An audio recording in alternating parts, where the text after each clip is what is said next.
For thousands of years, the human voice could only travel as far as a person could shout. If you wanted to send a message across a state or an ocean, you had to rely on smoke signals, pigeons, or the tapping of a telegraph. But in March 1876, in a cramped laboratory in Boston, a 29-year-old immigrant named Alexander Graham Bell did the impossible. He turned the human voice into electricity. This is the story of the telephone, an invention that didn't just change how we talk, it changed what it means to be connected.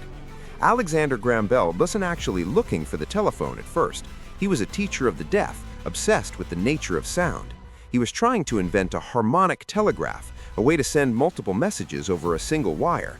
But Bell had a vision that others mocked. He believed that if he could make a current of electricity vary in intensity, just as the air varies in density when we speak, he could transmit the sound of a human voice. The breakthrough happened on March 10, 1876.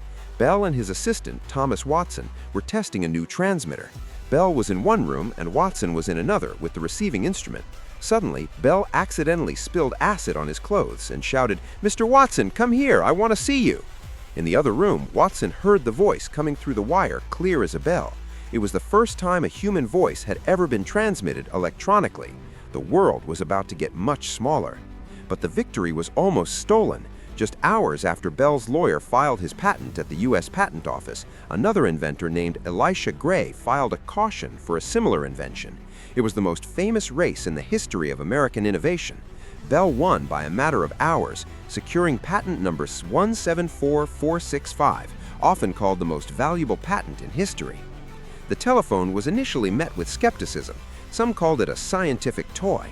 A British official even said, "The Americans have need of the telephone, but we do not. We have plenty of messenger boys."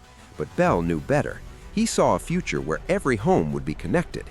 He founded the Bell Telephone Company, which eventually grew into the giant AT&T, laying the literal wires that built the modern American economy.